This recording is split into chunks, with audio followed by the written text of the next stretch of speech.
Kalau kita ngomongin jannah atau surga, apa sih yang kebayang? Ternyata nih, di dalam Al-Quran, khususnya di surat Ar-Rahman, jannah itu digambarkan punya tingkatan-tingkatan yang berbeda dengan kemegahan yang beda-beda juga.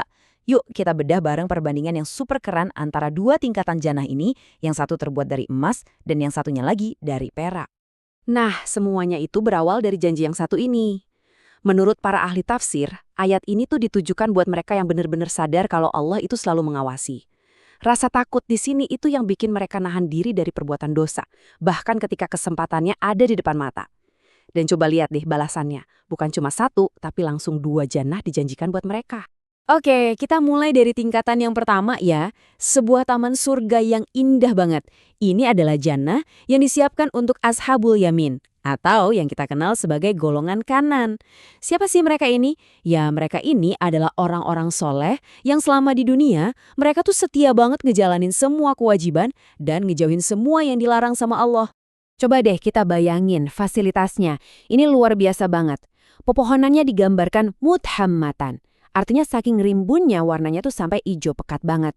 Terus sumber airnya, nadhakhatan. Wih, memancar dengan super kuat. Buah-buahannya melimpah ruah, bahkan disebutin secara khusus ada kurma dan delima. Dan para penghuninya, mereka santai-santai di atas permadani terindah. Dan ini baru gambaran awal loh dari kenikmatan yang sebenarnya nggak akan pernah bisa kita bayangin. Oke, setelah dengar deskripsi tadi, mungkin kita mikir ya, wow, ini udah puncak kenikmatan. Apalagi yang bisa lebih keren dari ini? Nah, disinilah kerennya surat Ar-Rahman. Ada kejutan yang lebih gede lagi, sebuah petunjuk kalau ternyata masih ada tingkatan yang jauh lebih mulia. Nah, ini dia ayat kuncinya. Setelah Allah ngejelasin detail 2 jannah yang super mewah tadi, dia menyatakan adanya 2 jannah yang lain. Ayat ini tuh kayak membuka tirai yang ngasih tahu kita kalau di dalam surga itu ada semacam hierarki kemuliaan. Disinilah letak kuncinya di frasa min dunihima. Para ahli bahasa menjelaskan, ini bukan cuma berarti selain itu, tapi secara spesifik berarti di bawah keduanya dari segi derajat dan kemuliaan. Maksudnya gimana? Ini adalah sinyal bahwa jannah yang akan kita bahas selanjutnya ini punya kemuliaan yang lebih tinggi. Ini adalah petunjuk dari Allah bahwa ada tingkatan surga yang lebih agung dari yang kita bahas pertama tadi. Jadi siap-siap ya karena kita akan naik ke level berikutnya. Dan inilah dia tingkatan tertinggi itu. Kita sebut saja Taman Emas. Surga ini disediakan untuk golongan yang super istimewa, namanya Al-Muqarrabin. Mereka adalah orang-orang yang paling terdepan dalam iman dan amal baik, orang-orang yang paling didekatkan kepada Allah. Sekarang, yuk kita bandingin langsung, side by side, biar kelihatan jelas bedanya. Lihat deh, setiap elemen di Taman Emas itu benar-benar sebuah upgrade yang luar biasa. Materialnya, emas bukan lagi perak. Sumber airnya, tajrian, artinya mengalir tenang terus-menerus. Beda sama Taman Perak yang airnya nadokhotan atau memancar kuat. Pepohonannya juga lebih beragam, punya dahan-dahan yang indah, dan buahnya, segala jenis buah ada dan berpasang-pasangan. Jauh lebih variatif. Nah, ini detail yang benar-benar nunjukin level kemewahannya. Coba perhatiin. Untuk Taman Emas, Al-Quran itu sampai ngejelasin lapisan dalam permadaninya. Dibuat dari apa? Dari istibrok, jenis sutra tebal yang paling mewah. Logikanya kan gini ya, kalau bagian dalamnya aja yang nggak kelihatan, semewah itu, coba bayangin seberapa dahsyat indahnya bagian luarnya. Kebayang kan? Terus kita lihat pendampingnya, ini digambarkan dengan perumpamaan yang cantik banget. Mereka itu seakan-akan permata yakut dan marjan. Kenapa diumpamakan seperti itu? Karena yakut itu melambangkan kejernihan dan kilau, sementara marjan itu melambangkan keputihan dan keindahan. Jadi ini adalah level kecantikan yang bukan cuma fisik, tapi juga murni dan bercahaya.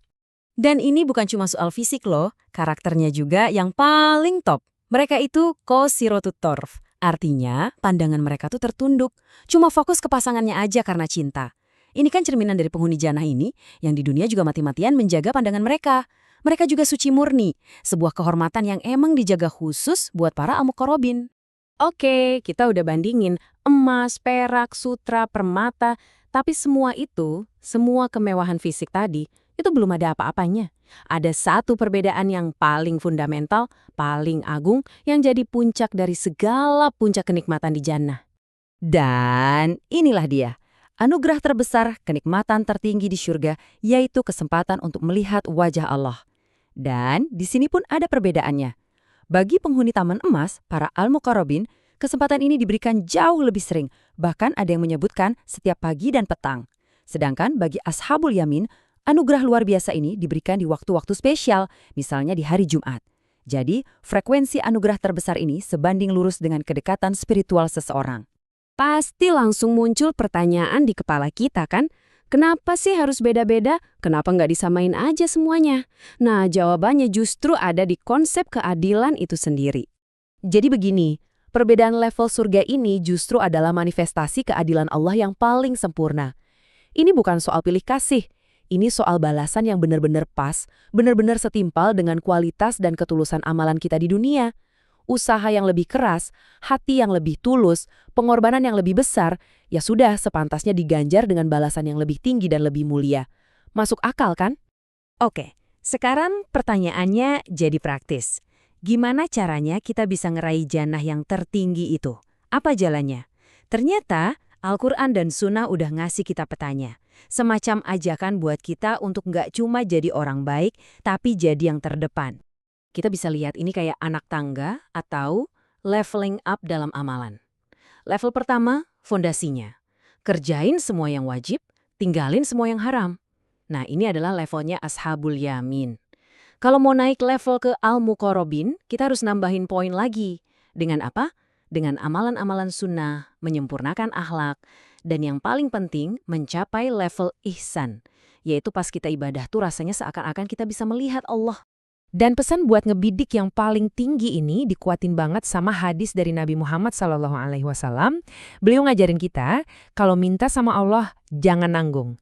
Mintalah langsung Al-Firdaus. Kenapa? Karena itu adalah surga yang paling tengah dan paling tinggi. Dan di atasnya, itu langsung arsy-Nya Allah yang maha pengasih. Ini kan motivasi luar biasa, biar cita-cita spiritual kita itu setinggi mungkin. Jadi, pada akhirnya, semua perbandingan antara jannah emas dan jannah perak ini bukan cuma sekedar pengetahuan. Ini adalah cermin. Ini adalah pertanyaan yang diajukan langsung ke diri kita masing-masing. Setelah kita tahu ada level-level kemuliaan yang berbeda ini, pertanyaannya sekarang adalah standar yang mana yang akan kita perjuangkan dalam sisa hidup kita?